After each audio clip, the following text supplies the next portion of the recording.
welcome to Misplaced Neurons, a conversation series exploring the stories and journeys of individuals and families impacted by neuronal heterotopia disorders, the scientific questions, and everything else in between PVNH, GMH, SBH, as well as other forms of heterotopia disorders and related conditions. My name is Yolaine Dupont. I am Ella's mom. Ella passed away from PVNH in 2009. I have PVNH myself, as did my late mom, unbeknownst to us. Through conversations with family members, individuals impacted, clinicians, researchers, advocates, and people who matter to us, we aim to raise awareness, share knowledge, and strengthen our growing global community. This is Misplaced Neurons. Today, I am joined by two very special people. Would you like to introduce yourselves, please? Who are you? What's your name? Elise. This is Elise, and I'm Elise's mom, Carole. And Elise has a diagnosis of subcortical band heterotopia. And we're excited to be here with you, Yolaine, I'm today. I'm so excited to have you here with us as well, or with me, I should say. Yeah. So you said Elise has a diagnosis of cortical band heterotopia. We also call it subcortical band heterotopia, which Yes. has SBH as an acronym. Is that correct? Yes, that's what I had said. Subcortical band heterotopia. Maybe it cut out when I looked at Elise. Thank you. That's perfect. Yeah. So I'm really excited that you're here because we've been talking about doing this for quite a while. I first met you back in 2013, Yes. right here in BC, where we both live. Yep. And it was a very special moment for me. But obviously, it was a journey for you and for Elise and your entire family. Can you tell us a little bit more about Elise and how this diagnosis came about and who really Elise is? Yes. So Elise is a very happy girl. She makes every time she walks in a room, she makes someone smile. She is brave, she's kind, and she's helpful. She enjoys music and puzzles, camping, playing at the beach. She loves mascots and her stuffies that she showed you earlier. And our journey started back in January 2013 after Elise had a very long seizure and she went into status and we couldn't figure out what was going on. And then after multiple tests, scans, spinal taps, blood work, someone at BC Children's discovered in her scans that Elise had a diagnosis of subcortical band heterotopia. And at the time, in 2013, there was not a lot of information out there of what that was.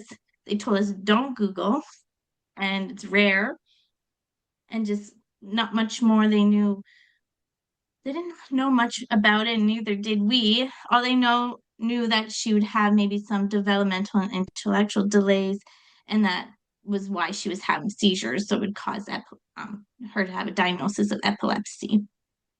And then that's how we found out about her diagnosis. Yeah. How old was Elise at the time, and how old is Elise now?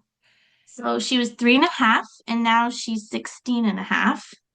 Yes, so it's been 13 years of this journey and looking how far we've come and how many connections we made and access to a little more information. I don't feel so alone, but at the time it was we were lost because we didn't know much about it. Yeah. Hmm. If I'm not mistaken, and that's something I haven't looked up actually recently, Yeah. but I believe that SBH, subcortical band heterotopia, is actually rarer than PVNH and GMH, periventricular nodular heterotopia and gray matter heterotopia.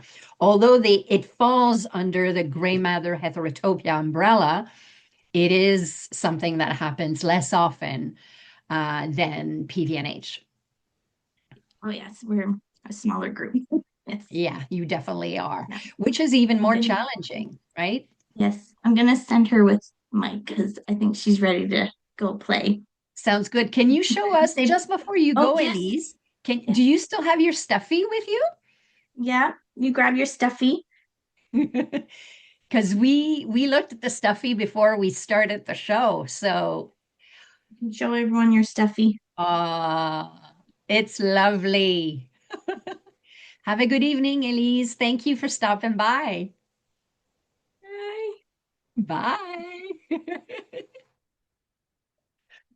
So you mentioned that she is a very happy child, and I know I've met multiple times with you. We went out for pizza. We met at the Ronald McDonald Manor. Like what is it called? Sorry, I Ronald have a McDonald's house. Yep. yes, thank you. I Yep. called it Manor, but it's the That's house. okay. And I know that she loves music Oh and yes. she has a favorite band. So tell us a Yes. little bit about that and what makes her happy and what she loves the most. She loves Walk Off the Earth. Their music just connects with her. She just gets, I don't know, they got this special beat that just gets her tuned in and knows their music and songs, and she just dances and sings along. We're fortunate enough to go to enjoy some concerts and met the band, and they're so wonderful.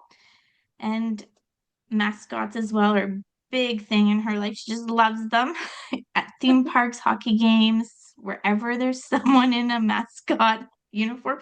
It just brings her so much joy. She wants to give them hugs and high fives. Yeah, and she just likes to be around people. And yeah, she's I don't know why she just is drawn to those two things the most, but she also loves puzzles and coloring and building things with Legos and blocks. You'll find her keeping busy building and creating things, and art. She loves art to color, paint. Yeah. Very cool. That's something Yeah. actually, we mentioned the happiness piece, but the kids that I've seen in our community are generally such happy kids, right? Unaware Yes. necessarily of what's happening with their condition. And Yep. unless they're having seizures, obviously, sometimes, as they grow older, they know that they're having seizures, but they are definitely happy kids. Yep. She has expressed that a few times. Kind of breaks your heart. She'll say, "Why is this happening to me?" when she has a Mhm. seizure. She's more aware lately. Since all her surgeries, and I'm sure we'll touch base with that after too, but more in tune with her body and when seizures are coming. But she gets a little frustrated because she'll be doing a puzzle or coloring or eating, and she'll say, what happened? I was just trying to color. Yeah, because it comes and interrupts her activities that she enjoys. That's Yeah, so sad. yeah, Yeah. Um, I want to ask you about that moment where you got the diagnosis. When you hmm, knew, like, yep, something's not right. Something yep, like even before the diagnosis, something's not right. You are seeing changes possibly in Elise. What's happening? What's going through your mind, and how did that go? Like, how did that move forward? And I'll have follow-up questions with regards to that as yeah. well. So after we received the diagnosis, it kind of reflecting back on like her being a toddler because she was 3.5, so a baby. She was missing a lot of milestones, but we kind of had them fixed with physio, and they just said, "Oh, maybe because she was a C-section baby, that's why her reflexes weren't activated to learn how to walk. Like she was just delayed in walking, and she was just a quiet baby, which I thought she was just a very relaxed baby, realizing now she just didn't have the reflexes or skills to ask for things she needed. And it gave us answers of why she was delayed in with her speech and potty training. Like she wasn't potty trained till almost 7. With the help of OT, we were able to get her to learn to do that. So we realized, yeah. So the diagnosis kind of fill in the blanks of things of why was this happening, but then it also kind of left us with some questions of what does the future look like, because we don't know. And the I'm trying to think, like, yeah, it was just feeling kind of lost as well. Like, we had an answer, but there was no much guidance to go about it. So we looked Yeah. at it, okay, well, we looked more at the epilepsy diagnosis because we knew they knew the doctors and stuff, the team knew how to kind of help us with that, medication and see where that goes with time. But much with the subcortical band heterotopia diagnosis, there wasn't much more information for us to work on. So that's when I started Googling and I looked on Facebook. At the time, Facebook groups were starting to happen, and I come across your page, and that's how we connected. And I was so excited because I'm like, I'm not alone. There's other people out there, and you're just an amazing advocate and connecting us with so many families. I also found a subcortical band heterotopia group, and I'm so thankful for that group too over the years. We've connected with a few families there. So, you're not alone. And I've connected with a few families across North America and the world. Yeah. How many people do you like are you seeing in those groups? Because I know for our own community, Mhm. we're over 1,100 people that have come in and or out of the group, like the support community, but there's like hundreds more everywhere, right? And if Yeah. not thousands, because Yeah. PBNH is the most common form of gray matter heterotopia. So how many parents do you think are out there in terms of the other groups that you've seen that you've been in touch with?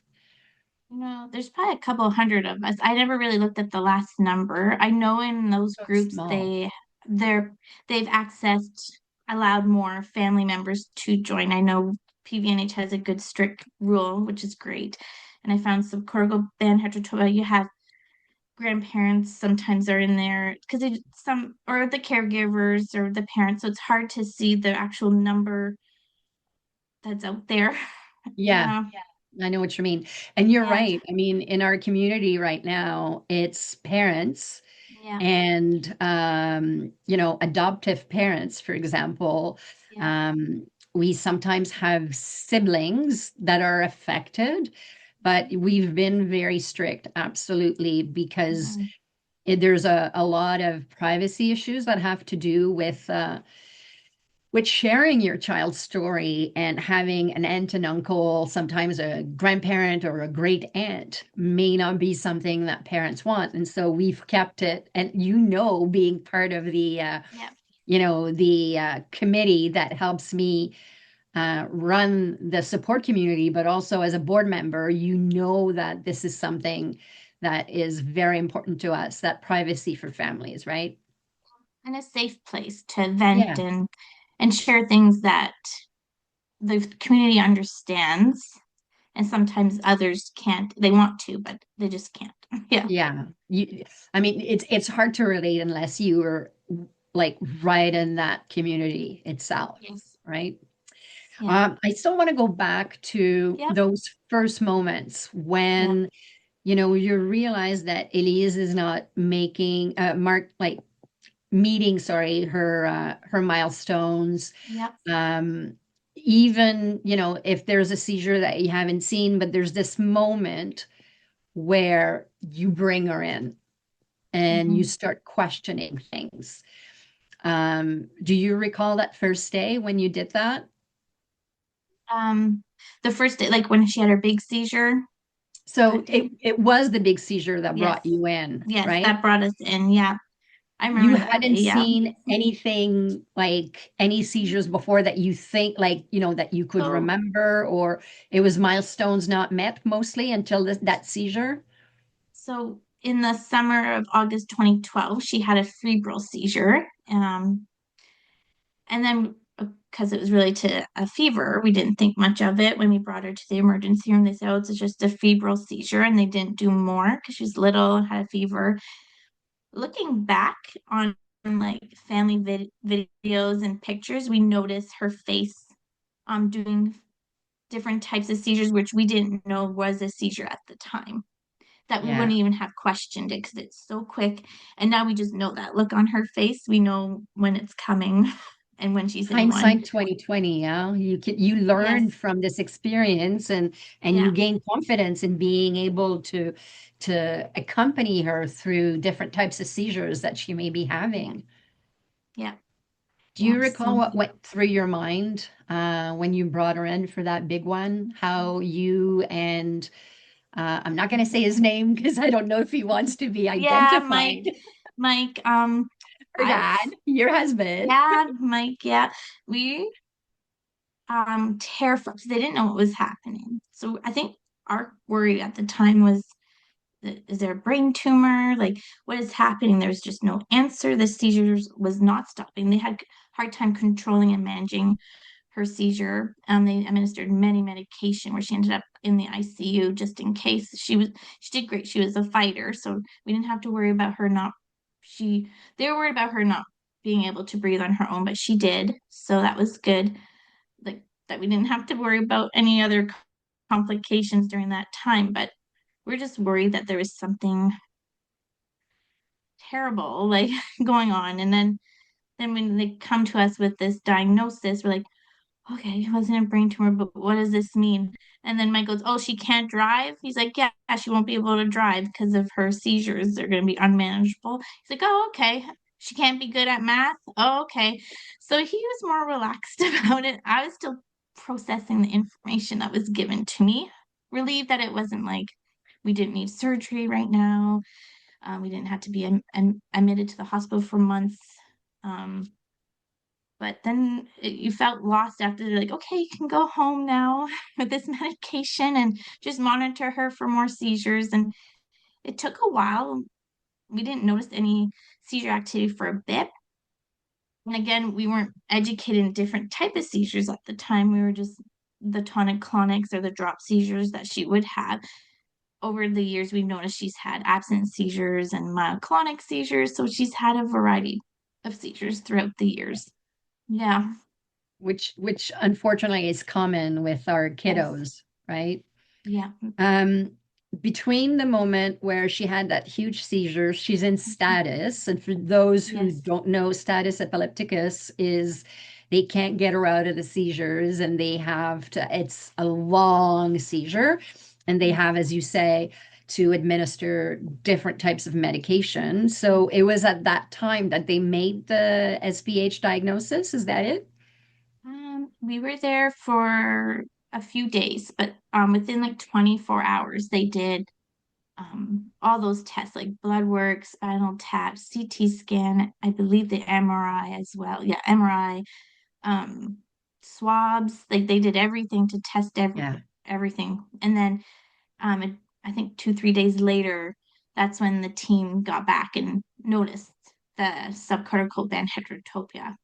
And by then, was she in Vancouver or were you still close to home?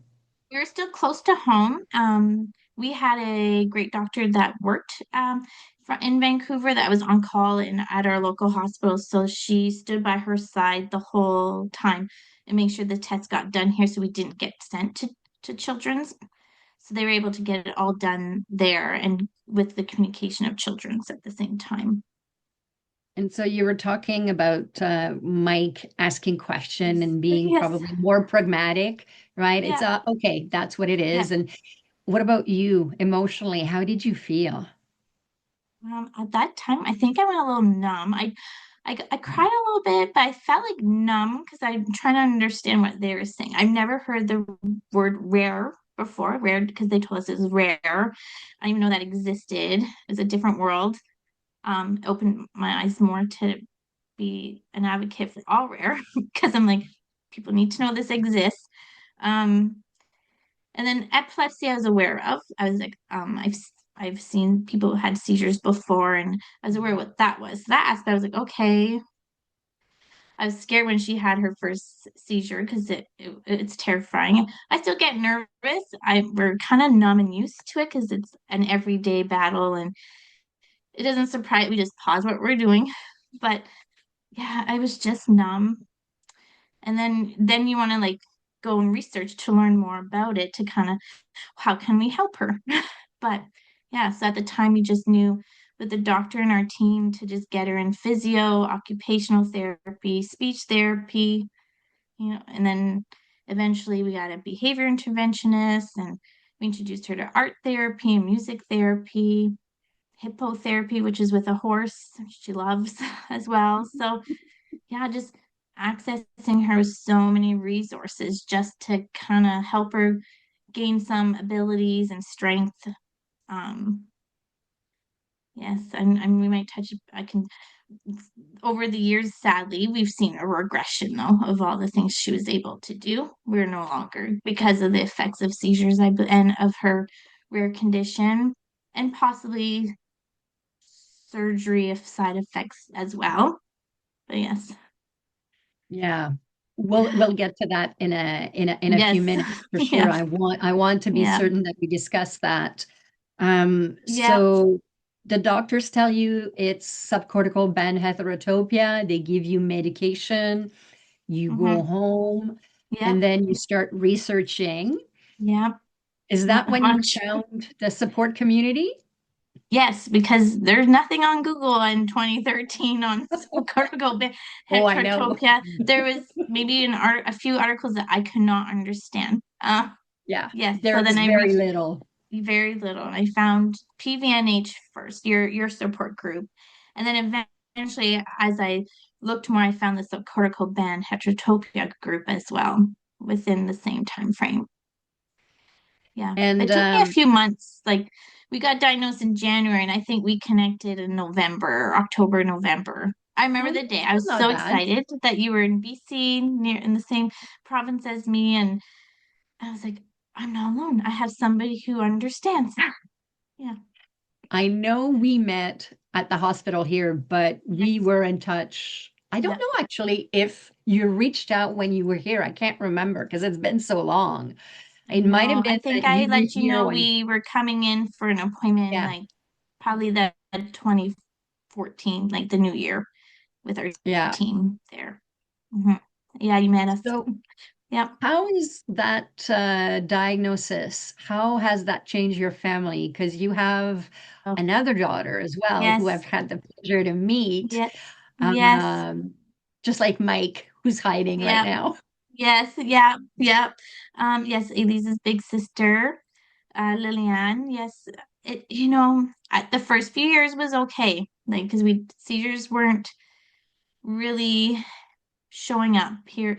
And then come 2017, so about 4 years in, we call that the bad year.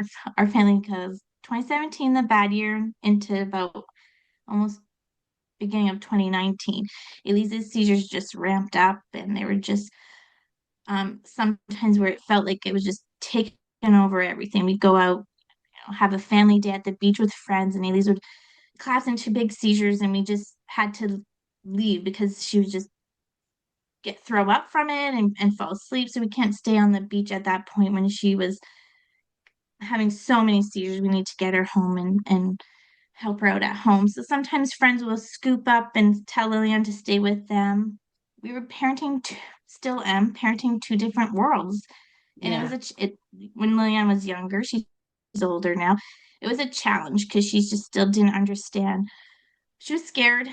Ambulance would get called a lot. We were frequent flyers at the hospital because of we would lose control of Bailey's seizure management at the time. But we had a great little village that would scoop in and bring Lillian. So a lot of times she kind of was with other friends that became our family, friends that become family, joining in their adventures because we couldn't participate at times.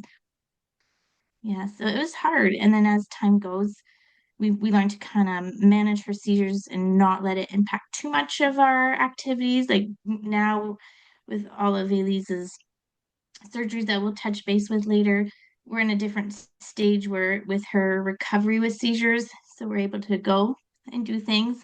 And then we decide, do we cancel today or not? We'll see if she bounces back or not. It's a day to day. Yeah, so she taught Elise's journey has taught us to embrace every day and yeah. to kind of slow down and enjoy every little moment because we don't know what tomorrow brings. I don't know. So she just, yeah, we embrace every day. And we Um, sacrificed a lot too. Like yeah. before 2017 or in 2017, I was always a stay-at-home mom, and then I started to go back to work. And then Elise's seizures started. And then I had to leave work to go get her from school, or they were just ramping up where she needed someone home. So I had to quit that. And we have a one income family, and that's hard too to Mhm. support a family on one income. And yeah, Elise requires 24/7 care. Like she always needs someone there to watch and guide her, follow her, yeah, assist her. And you're able to do that right now because there's an aide, there's someone that's at home with you tonight, right? Is that it? Yeah, well, Mike's with her, and then we have Lillian too. But so, and what's great is Lillian's older now too, so she's been great at. She understands now, and she steps in and gives us breaks and that too. But that's yeah, it's It yeah, must have been difficult for Liliane as well, right? Seeing her little sister having seizures yes, and also I'm assuming, even though she's older now, she understands, but there must have been some kind of awkwardness, I trauma. guess, Yeah, because you had to be with Elise much more than, you could have been yeah. if Elise was healthy, right? Mhm. Yeah, yeah. How She's how had a is lot she of doing? trauma. Lynn's doing great, but she would call it some traumatic moments in her life just because, if especially she was outside playing in the neighborhood and she hears the sirens coming, she knew it was coming to our house and she would bolt. And then we would have to find where did she go because she would bolt to someone else's house. She just knew, oh, they're going to the hospital today. So there's a lot of trauma and a lot of anxiety, I'm sure, has built up on that. But it also inspired her to, sadly, it made her grow up a little bit faster. Yeah. She became a little more independent, younger. But she has so much more empathy and understanding. And now she's pursuing nursing. She's hoping to become a nurse. And yeah, so it's inspired and made her just be more patient and understanding too. That, yeah. Yeah, so this journey, the impact on your family has been not only on you, on Elise, you as parents, Elise Mhm. obviously going through it, but also Yeah. on Liliane, who is now finding a career, Yeah. probably, or possibly she Yeah. may not have gone that route otherwise. No, no, who knows? Yeah, Who I don't knows? know. Yeah, yeah. And Yeah. then for Mike too, So, like interrupting his work all the time to come meet me at the hospital, or we did not get any sleep because of Elise having mm, so many seizures, so it's exhaustion. But we've been fortunate with all his different employers, understanding our journey and supportive of that if Mike needs to be there, he can, which is so great. So that was helpful. you, Yeah. yeah, you make a great point because sometimes, we tend to portray employers with people who have epilepsy as not being necessarily good employers, but when it happens not even to you but to your child and you have a great employer that supports Yeah. you and enables you to be able to be there as a parent, it's super important, right? Otherwise Yeah. there'd be guilt that would walk into it on top of it. Yeah, or more pressure, or who Yeah, knows? Yeah, that is not needed. Yeah, yeah, that's nice. Yeah, that's good to hear. And so we were going through a little bit, you said there was a period where she had some regression and then yes, things got a little bit better. She's had surgeries. So walk us through all of that right now. What's her yeah. day to day? And then let's take it back and we'll Back. walk back to today. Yeah. So right now, her day to day, we keep it of what Elise wants to do and keep it easy. So she's homeschooled, and we go with her routine. So if she needs to sleep in the morning because of a bad night, we just let her sleep. And then she'll go and do her own little calming things like puzzles, or she'll like to watch her shows, our favorite movie. Mhm. And then we'll try and introduce her some activities. She'll do once a week speech therapy, physiotherapy, occupational therapy. We have a therapy assistant that comes to the house. She attends music therapy, and then I'm sure there'll be more added as we go. Um, but there's one or 2 days a week where it's just home days. And then we try not to push too much because it would trigger seizures at the time. We're learning that lately, with this new medication she started and post surgeries, she's tolerating a bit more of the stamina, like when we do writing, printing, or coloring, or building, or thinking, playing. It's not triggering seizures as much, so I feel like we can reintroduce all those activities. Because going back a bit, um, in 2019, when I said between 2017 and 2019 were the bad years in seizures, we were having so many seizures where Elise became a risk for Sue Depp. It was getting intense. Like she would lose color, like she'd go gray or change color in her lips. So it became a concern. So then the team asked if we were open to get doing a two-third corpus callosum. And Mike and I sat down, as scary as it sounded to have her brain split two-thirds apart. We knew that we needed to do this to give her the best quality of life and kind of reduce some seizures she was having because the risk was just too high for Sue Depp. So we did that in 2019, and that took away her drop seizures. Her like she would have some drop seizures. We don't see them often. If we see them, it's because it's tied in with the other seizures because she gets stuck in. But we don't see those drop seizures and the tonic, like convulsive seizures that would happen multiple times a day. Like I lose count sometimes how many seizures we would have in a day. And then, after that, in 2022, she got the vagus nerve stimulator because she was starting to get a lot of myoclonic seizures where her arm would just constantly jerk out to the side, and it was interrupting her day a lot. She was having clusters, constantly having clusters of those seizures. So they asked would be open to the vagus nerve stimulator surgery. And again, looking at me and Mike sat down and we said the risk of, surgeries have risk, but so does seizures. Like the risk surgeries seizures have the same risk. So we had to give her a chance to have a better quality of life again to reduce these seizures. We know it won't cure her epilepsy, but if we can just take away some of it in her day-to-day battle. So we did that. And then, you know, things were going okay. Like we noticed that there was a bit of things started to cause seizures, like the hot and cold change of temperature would trigger seizures, and her doing learning and printing and things that needed concentration would trigger seizures. So that started to increase a bit. And then during that time, we had relocated to another province. And when we were there with our team there, they asked if we were open to doing the deep brain stimulation surgery. Again, we sat down and talked, and it was hard. But again, the risk of the surgery and the seizures, weighed out that if we can reduce her seizures again to stop her from having these clusters that are lasting 2 hours, like 2 hours at a time, and not giving her a break to just play and eat. So in 2024, we did the deep brain stimulation. And then since then, post surgery, she's been more in tune. Like all these surgeries kind of gave her a little something better, like slow down seizures, reduce the frequency of seizures, but also made her more in tune with her body. She's more aware when a seizure is coming, and she can tell us most of the time. It took away or I shouldn't say take away. It reduced the frequency of how often we would have a seizure when it was bath time or shower time, because I have to assist with all those too. But we used to have every time we would be bath time, we would have a seizure. Now it's maybe once in a while. You have to get the temperatures regulated, but that doesn't trigger her seizures too much, which is great.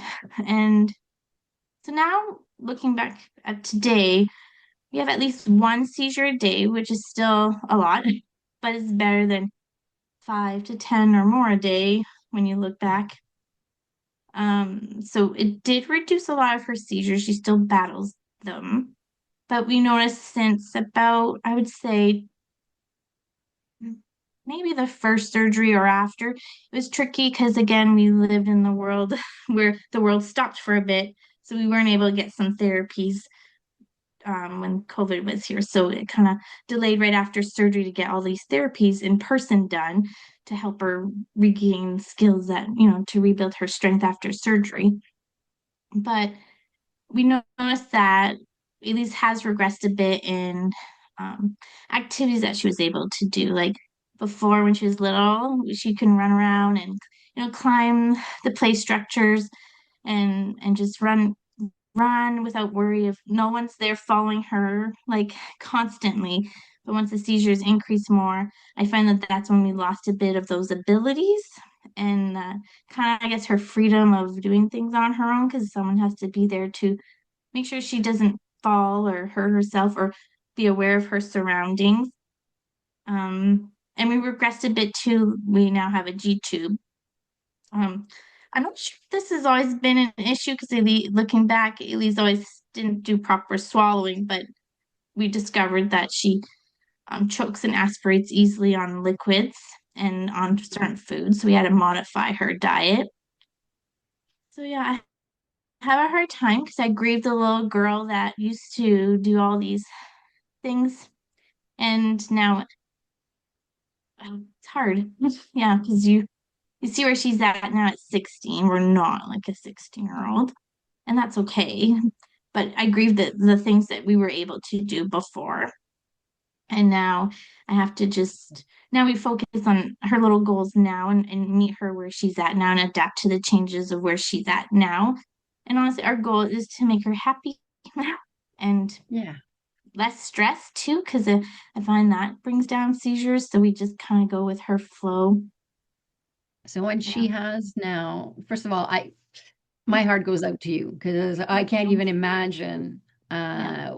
what it's like to have so many surgeries, having resolved some of the things, reduced the number of seizures, but still have that regression that still has an impact, so that she doesn't get back, unfortunately, right now to what the capacity that she Mhm. used to have. So Yeah. my heart goes out to you because I know how difficult that must be for you. Yes. Um, Thank you.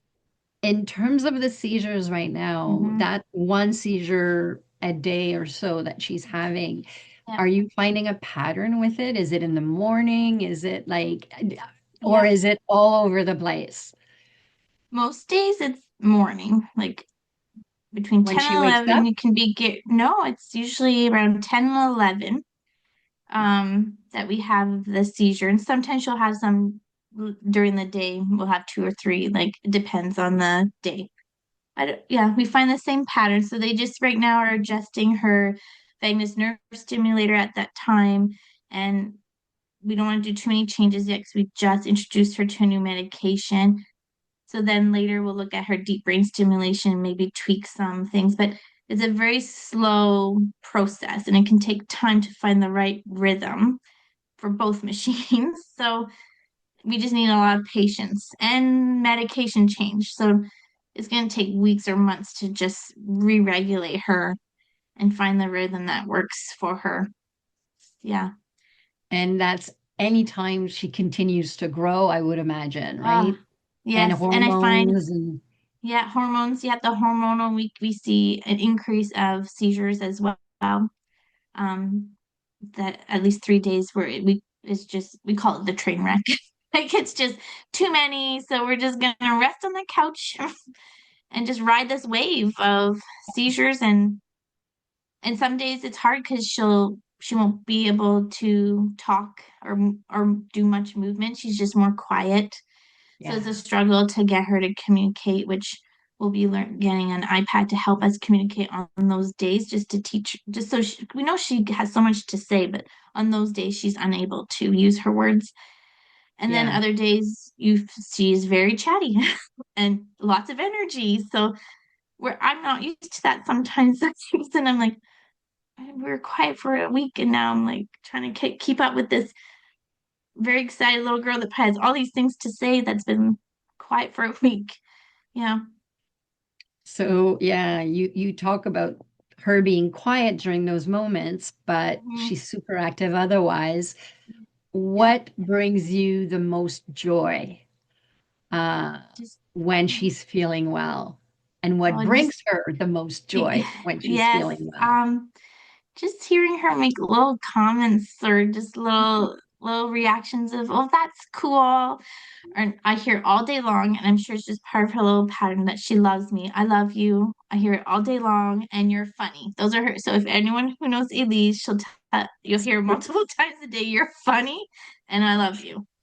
And yeah, so she just makes you laugh. So even if you're having a bad day or struggling or exhausted, 'cause there's some nights that we are restless with her, like she's restless and I'm restless. We don't get proper sleep, but she still finds a way to make you smile every day and giggle. So she just comes up with funny things. Yeah. Yeah. What makes you the most proud about who she is right now? She's so determined. Like she just wants to do things, which is great. Like she still has that fight in her when she's able to on her go days, like on her quiet days, she still wants to do things, but her body won't let her get off the couch. Like she's trying so hard to just go and do something, but she can't. So she's so determined, and yeah, that's pretty cool. How has your journey with Elise Mhm. changed you as a mom? Oh, yep. I've learned skills I didn't think I would need to know, or I've added many different, um, yeah, just different hats. I wear many different hats. I feel like I could do many different jobs because she's taught me to more patience, I think. Even when I get frustrated because I'm like, I don't know what she's trying to tell me, and I'm trying to problem solve. I feel like a detective sometimes because you're trying to problem solve what's going on or what triggered it. I think the other thing, how it changed me someday or all the time, I'm on guard a lot. Like I feel like we're on alert, high alert at all times with Ailey's 24/7, like scanning the room, scanning the area. Like if she had a seizure here, we're like, is it safe? Is she safe? Is this okay? Constantly making sure she has everything she needs to get through the day. I learned that I have to learn to ask more for help. That's something I don't do. Um, we have a great little village for Elise, and we're starting to find our little moving back again, our village again to kind of support us to give us some breaks. Like we have Lillian, but that we can't rely on her all the time. So we're on a list right now for respite funding. Like we're on a wait list for that. I don't know if that's gonna happen or not, but like extra support and relief just for us too would be good. We're learning to ask for help, but it's tough sometimes. So, if any of your friends are listening in Yeah. BC, what can they do to help you and Elise and Eliane and Mike? Yeah, Is there anything special that you think would be, your one wish right now? it's a good one. It's a big ask. I Yeah, don't yeah, know. Like, I get it. yeah, we have amazing friends along the way that have helped take Elise for a few hours or like watched her while we went out. Her journey's not an easy one and comfortable one for everyone, Mm. and they're willing to learn.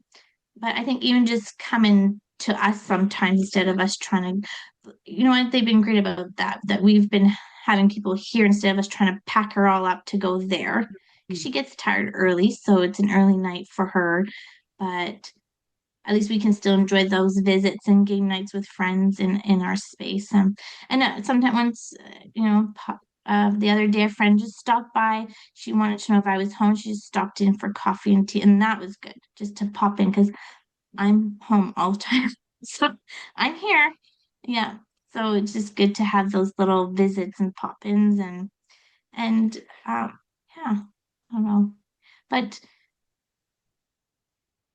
I'm like we have a good little village here and friends that check in when they can. I know everyone's life's busy, so we kind of forget to check in, but it's okay. Yeah. Our tribe, as I like to call them, like our friends. If your family is close by, that's another. But I know that's not your case. Most of your family is not here. Yeah. Um, the friends, the people around us, the neighbors, these are the people that, the people you can count on, right? To, as you say, pop in, have a coffee, distract you because you're home, unless you're going out with Elise, you're home and you're I am, teaching yeah, her and yeah. yeah.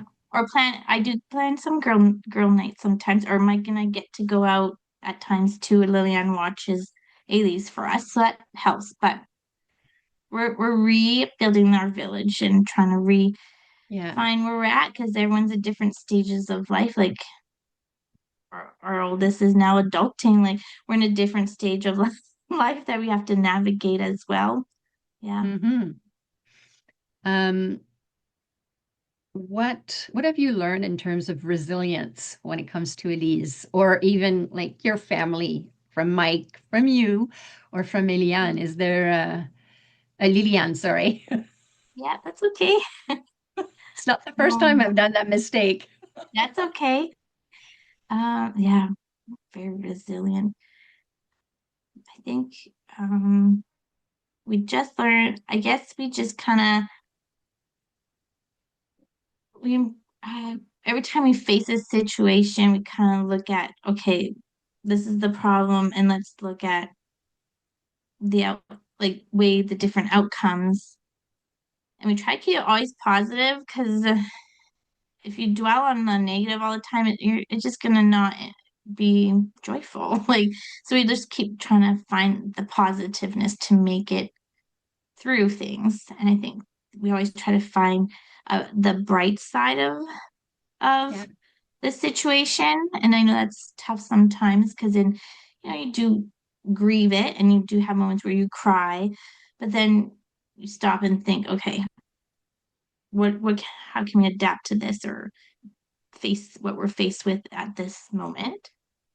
Many people who meet us always say, "You guys are always smiling and happy. Like you've been dealt a card, like cards that are challenging, but you're still smiling and happy." But we can't change what is happening. We can just embrace and learn as we go. And yeah, I don't know, just That's one of the things actually I know very well about you and your yeah, family is that yeah, you take it one day at a time, one moment at a time. You live in the moment. yes, You keep positive because this is what it is, but you yeah, still want to yeah. I can't give change it. Yeah, we can't exactly. change it. Right now There's we no can't. cure. No. No, and Hopefully there's no my cure no cure at this time for yeah, her. maybe And one day, but we're far from that. yes, and epilepsy, like her unmanageable epilepsy has no cure, but we can manage it the best we can with what we have. So we try all the opportunities that are out there for her that we feel best fit for her to just reduce the seizures. And that's all we want is just to decrease it. And yeah, if we could take away that part, the epilepsy part, oh, her body would have a break from things that'd be amazing. But we're not there yet.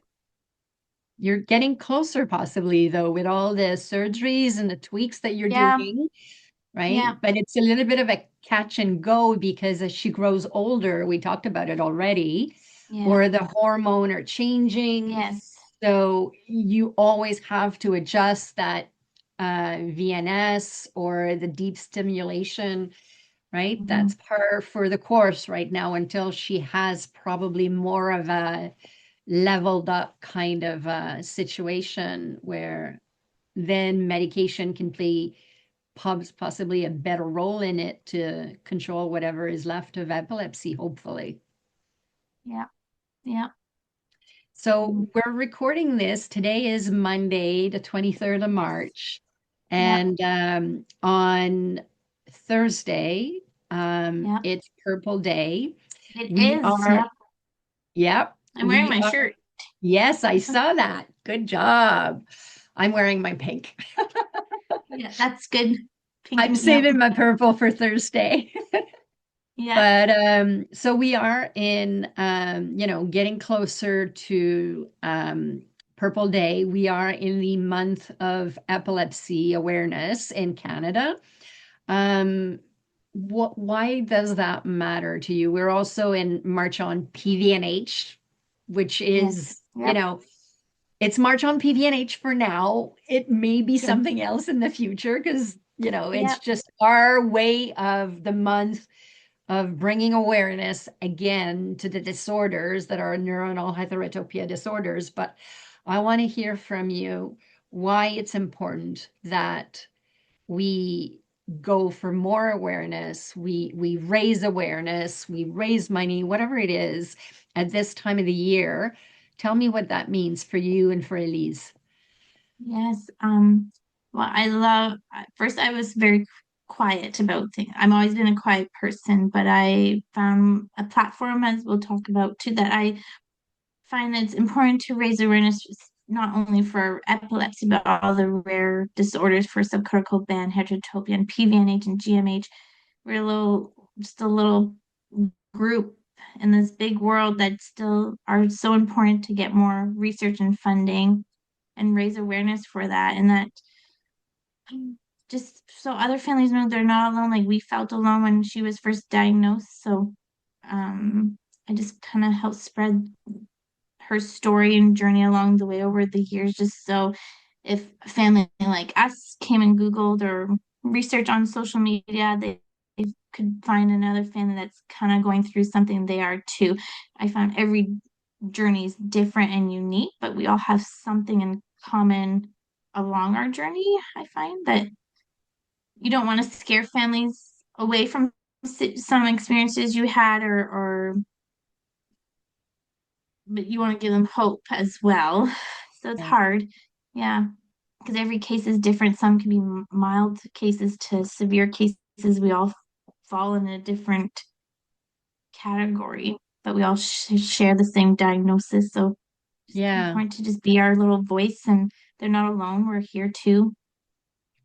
The diagnosis is common, as you say, it's the same, but because we're talking about brains and sometimes Mm, genetics and different yeah, environments, all all have different experiences, different levels of symptoms, if any, or from yeah, mild to severe. yeah, Um, you just talked about hope. What do yeah. you hope for? Mm, What is yeah. what is your big wish at this If we can stage? find a cure for this unmanageable epilepsy, that'd be great. Yeah, But just I guess hope that to raise awareness that there are some amazing teams out there, geneticists and researchers that are, you know, dedicate their time for to learn more about our rare condition, and hopefully they can just keep getting the funds to keep working to research in hopes to find something to help. Yeah, I can tell you that one of the teams that you and I both know, yeah, actually, there's two teams now, yeah, because our friend Jean Bernard yeah. is now director of his own lab. Very cool. So he's still with the team in Marseille with the same team, but under two different labs, and they're continuing to do Yeah, lots of research. very So he's got thankful. his own research team. I shouldn't say Yeah, lab per se, but definitely he's heading his own research team. And yeah, I'm gonna have hopefully gonna try to organize it. We've been trying to organize it for a couple of months already, but I've got another um, podcast episode that I'm doing with him. Hopefully, it's going to happen this week so I can publish it during the March on PVNH month. If not, it's going to come in April. But that'd yeah, be great. so we know that for SBH, we've got definitely his team that's working on it That's amazing. and Tell them really thank you. hard. Yeah, And then there's going to be more. We're continuing on to work with researchers Anyone that wants to reach out to us, obviously, we're not going to say no to having discussions about collaborations. Yeah. But I want to go back to, so we were just talking about Yes. hope. Yep. What is the one thing you wish people take away or understand from Elisa's diagnosis? It's hard. Like, this is not an easy journey. It's exhausting, maybe a little vulnerable, I guess, but yeah, it's requires a lot of energy and you, but she's, I don't know, as much as it's exhausting and hard and requires so much energy, you still learn so much from her, and she just shifts your focus on what's really important sometimes. Just walking along and you see a little ant and you follow the little ant for a little while, or you look out up at the birds flying by or watch airplanes go by. Like, she just pauses at little things that a lot of people are just walking super fast in their day, not paying attention. She Yeah, notices all these little details to just slow down. So she taught me to slow down. Yeah. But yeah, it's hard. It's a hard journey. And you learn that you have to advocate, and you have to find the resources and information. We're thankful for a great team here, that we have her medical team and her therapist team. Everyone just loves her, loves working with her, and want to help our little family and share information with us too, which is great. But yeah, you got to find your village and keep adding to it. you're absolutely right. And speaking of village, then, Yeah. if Yeah. people want to follow your journey, Hmm. is Elise's journey available? Yes. And Yep. like, where do we, where do people watch it? Like social Yep. media? Where are you Yep. present? So on Facebook, we have a Facebook page there. It's called Elise's Rare Epilepsy Journey, and it has Subcortical Band Heterotopia attached to it. So if Okay. you search that on Facebook, you'll find her group there that we share updates as we go of her journey. And then on Instagram, I also share some of her updates on there, and it's at Carole Aline, so CaroleAline. That's on Instagram. So I'm only on Facebook and Instagram to share Well, her that's good journey. enough. Yeah, yeah. And I can't remember, did we write a story on Elise on our website? Do you You remember? did on a pamphlet, yes. Oh Yeah. yeah, And she's she also definitely on the has pamphlet. yeah, we have a story in the pamphlet, and then Epilepsy Canada has also a little story they shared one year, Yes, that's that's true. tagged. Yeah, So yeah, then I'll have to bug you for a story about Elise for the website as well, because I yes, don't, that's it. I'm not sure we have one. So, yeah. well, Carole, it's been a pleasure to talk to you. Is there anything that we haven't talked about that you wanted to talk about before we finish Um, this interview? I just want to say thank you for just bringing this community together and connecting us with people that I don't would have never been able to connect with, even some of the experts you kind of briefly mentioned. Um, to just better understand her diagnosis, like, that helped us a lot, and to just being a voice. So thanks for all you do for all the families that are on this journey. Yeah. Well, thank you. I couldn't do it without our families anyway. The reason that this still exists is because families have needs. And that's all I can do. I Yeah. can't bring Ella back. You can't change No, right now Elise's diagnosis. And no. so what we do is what we can, right?